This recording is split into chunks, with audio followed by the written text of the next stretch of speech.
Ladies and Germans, how you all doing? This is Over coming to you with some Steel Division Normandy 44. Now, this game occurred this past weekend in the first ESL tournament for Steel Division Normandy 44. I mean, if you haven't seen what happened there in the finals, check before this video or check over on my buddy Rang Ru's channel. Either way, you'll see two rather dashing debonair casters giving you that best of three that finished out that thrilling day. However, at the same token, I wanted to give you guys something from other people who did not quite place that well. So on this particular map, we have on Comment l'Event, we have over here on the right-hand side, as the Allies playing as the 6th Airborne, it's going to be Local Festival. His opponent playing as the 352nd Infantry Division, it's going to be TJEEEN. Now, neither one of these divisions has seen a lot of play in terms of Steel Division, at least not in my particular experience. Though I will always say that there are others out there who have far more experience than I. But in any case, it's going to be a rather interesting matchup, if I can say so myself. Not in the least because this open ground all over the place, especially around this kind of centrally position on Comment l'Event, is not exactly well suited for infantry rushes. I mean, geez, a couple of MGs spaced in appropriate positions here, for example, even around this area here, blocking out a lot of the approaches. Causes a lot of issues for individuals who are not quite perhaps as armored vehicle gifted, and that's really the case for both of these guys right here. So let's maybe look at the Germans first. So the 352nd Infantry Division is naturally an infantry division. It's if you want to look at the in-game reference for it, it's they fight the war the way their fathers and grandfathers fought war, which is a very high-minded concept to basically say there's a crap ton afoot. You see it happening right about now. See, how many machine guns do we have? 1, 2, 3, 4, and a ridiculous amount of infantry. Now, their competitors over here in the 6th Airborne, well, their infantry is excellent as well. Now, if you look at the, let's say, the comparative advantage between the two sides, well, 1-to-1, you probably could give a slight advantage, I would say, over to these British. By the same token, just the way that the German team just spam out troops like crazy could definitely turn the tide in favor of TJEEEN. What is a little bit surprising to me, well, first of all, not so surprising down here, these Germans right here are all going to pour up into this area, take this forest, mostly because, if you look at the sightlines coming out of this thing, is ridiculous.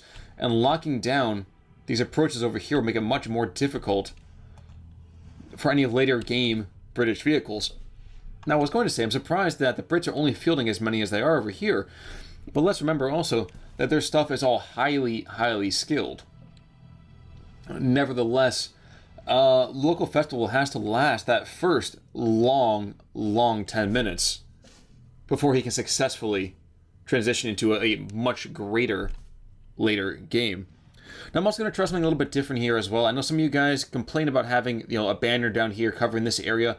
What you're probably seeing right now is you probably see me cover this area here, mostly because I don't want to give away how much time is left. It does kill, oh my god, it kills an awful lot of the suspense. But we're right into it now, so what do we have here? Well, we have a super early plane coming on it, and this bad boy, well, he's got himself incendiary rounds, so brilliant move already. That's going to shake and bake that road, and anybody moving across it is not going to want to do so. You can see it right there. Everyone screeches to a halt. That's going to give the Brits a lot of time to get up here and secure parts of this forest. Now, Germans, in the meantime, they are going to be able to move up here in the northern part of this battlefield and fairly easily, I think, push against the early British positions. And one thing that confuses me a little bit is that this Kubelwagen right here is coming on in with an anti-tank gun. One of the few packs that he's going to get early on, he's using it up here to the north, and he's not really going to get a whole lot of sight lines on anything, especially not in the current position. Now, had he waited to take a flanking position here, or even down here, he could have gotten this kind of, how do I put this delicately? Well, there's a nice little open area yonder. He's aiming now, though, so he's going to get shot off. No, he's not. So Vickers are already on the way and in position. And there we go. So some light vehicles are already taking fire. This 6-pounder's got a brilliant arc of fire. And that was actually a move I was not expecting too much. That's a great move at a local festival. And that's the problem with definitely anticipating your opponent as effectively as he did. You lock down one of these roads, and oh my god, you see how this entire group right here, they could have gotten here easily, and now they're completely slammed back. That's going to give Local Festival a very early territory lead, 55 to 45. They got the +1 already. And a machine gun, an anti-tank gun's coming up as well, so another 6-pounder up there to the north. Now, I did see, yep, there's some airborne snipers down here. I also could have sworn I saw... Well, there's that mortar coming in now. Alright, interesting decisions. 352nd, the in-game fluff always makes a comment about how they are defensive in the first phase, and they kind of ramp up from there. Well, first things first, neither side is going to have ridiculous later game tanks. You see the Pioneers going on down there, which is a shame.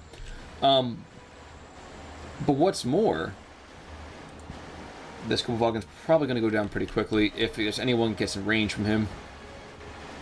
There's fire from this MMG down here. Going to be exchanged, going to be forced back tiny bits and pieces. Alright. No, what was I saying? So, later game for both players. I mean, the 6th Airborne does develop into some really, really great, decently great tanks. They get Challengers coming on in. They got Cromwell Mark 5s. Like, not too shabby at all. There's the MMG going on down. Airborne Sniper. He's going to take a shot at this Kubel. And let's remember, that Airborne Sniper, it's a 3 HE, but still, more than enough to take out that guy right there. Which is crazy when you think about it, because 7.7 millimeter should not be doing that kind of damage. But hey, this is a game after all. MGs have been forced back from this little chateau area, and now it's going to be close in fighting, super close in fighting at that. Germans bringing up a mortar, and I think that might have been what compelled. Nope, not even yet. I would have thought that would have compelled some retreating, but I guess not. And here is that crazy kind of close in fighting here, and the mortar is going to be able to drop rounds on the front line. You can see him setting up now. And these Fusiliers are armed quite heavily. I mean, this is the 352nd after all. Their recon units are practically line units by themselves. And the first round's coming on in, but the 3-inch mortar in return could definitely lay down some covering fire, and will do so. Now, I'm concerned a little bit, I would say, about the 352nd's ability to deal with the air power that can be levied at them in any moment here. Machine guns slowly trundling on forwards.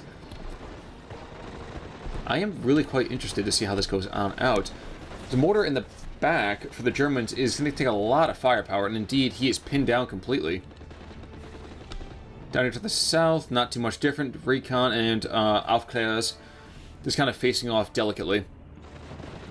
In the meantime, the Fusiliers, we have one that's pinned down already, another one that's barely alive, and now very, very dead. And we have a Grenadier Führer, who is, well, not going to be the most heavily armed, and may not survive because of it. Now, Fusiliers coming in behind, now this could be really great. If you could get on top of these guys, oh, never mind. Okay, well, another squad has gone on down, and as will the ease of him taking that forested area. Now, here is one of those few tanks that the 352nd does have, and he's pretty lucky. But the 6-pounder is very much out of position. It is trying to get back up to the edge of the woods, and if it does so, it will dominate the entire approach. So the question is, can that Panzer get out before that happens? And the immediate response I have is, I have absolutely no bloody idea.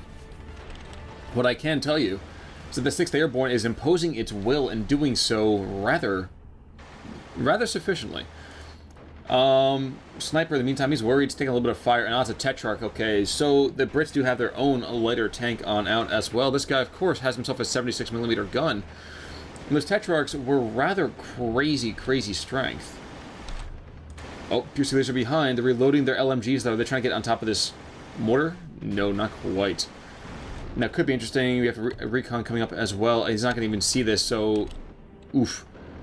But the Panzer gets hit as well. It gets blown to shreds. Fusilier? Okay, well, let's see. He got the Faust off, but he missed completely. So the MMG... Actually, wow. Okay. This is going to be a dead Fusilier squad pretty darn quick. And I feel kind of bad about that. You know, on the north, we did see that a plane had come on in. I do not see where the strike went down, so please forgive me on that one. But this Fusilier right here is going to be forced to surrender. And that just continues to cause issues for the Germans. Even as they bring in a Panzerjäger 35R, that is a French chassis tank. But that gun is very much under strength. 47mm is practically a pop gun.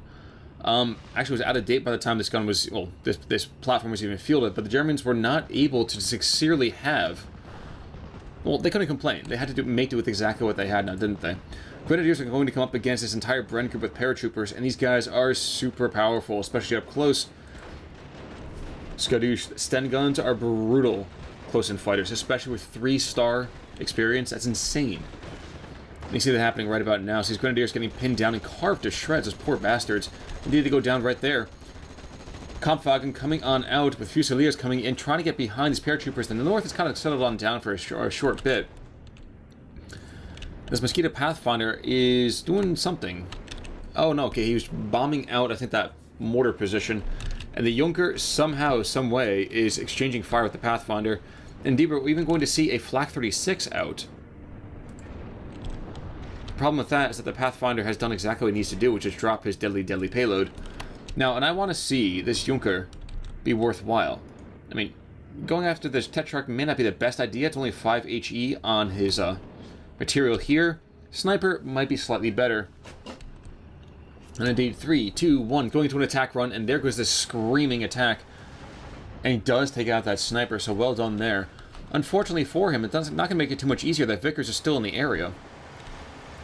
And looking back over the center part of the map, it's almost as bad. This Maschinengewehr is not able to aim sufficiently to take out any of his Gadfly opponents and goes down without really getting a shot off. Snipers, in the meantime, impose the will against Grenadiers. Another squad coming in nice and close. Should be able to carve them to pieces. Can that happen? They are aiming. They are firing. Why are they not using their LMGs? Well, I can't tell you for sure. What I can tell you is that we're into Phase B in 90 seconds. Junker making a gun run. Even as his Grenadiers do surrender, they wave that white flag like crazy, my friends. And this Panzerjäger over here, well, balancing rounds for the moment, but that 6-pounder has a great set of opportunities on him. Look at that line of sight. 1 or 2 more shots pretty darn easily. Crew killed. So TJEEEN is reeling right now. Mortar back here has been newly brought on in, but he's not going to get a lot of shots off between this mortar as well as any kind of mosquito attacks. It'll be very difficult to push on in.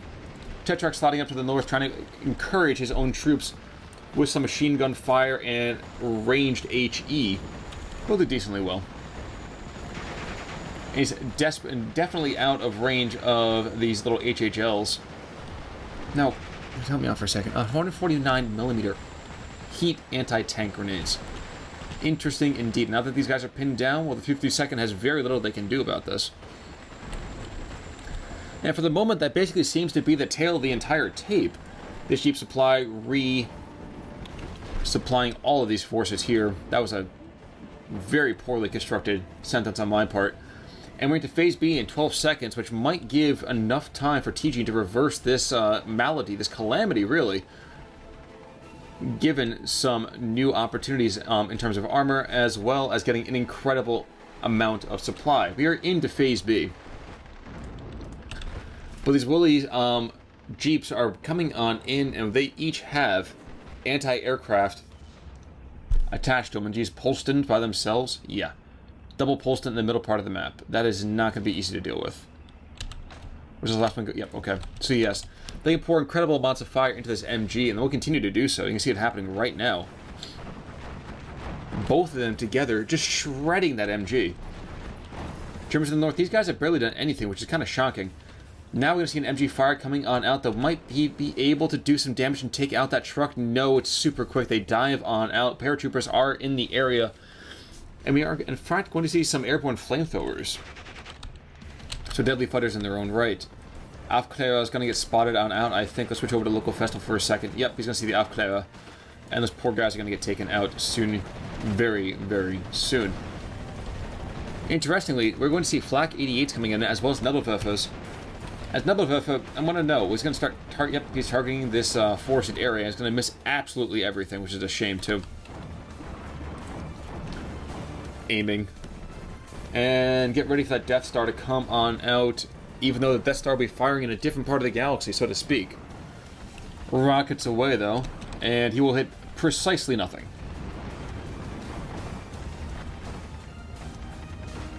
I've always wondered to myself, could he actually burn down the forest? I have not seen that happen really yet, but I'm sure it could. And geez, that Nebelwerfer gets off one volley. One single volley. And it gets blown to pieces. Yikes. Now this half-track coming on in, he has been able to bring in this Flak 88, but the Flak 88, where's he going? He is apparently hunting, but I don't know what he's shooting at per se. Aha! Go to this Bren group.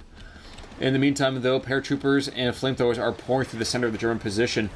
This is wide open. The Germans have not done anything to push them back.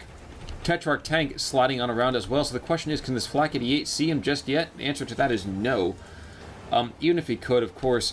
Actually, wait a second. This could be beautiful. Oh, no. He's going to take a lot of mortar fires pinned down already. So the 3-inch mortars imposing his own will on that great, great anti-tank platform.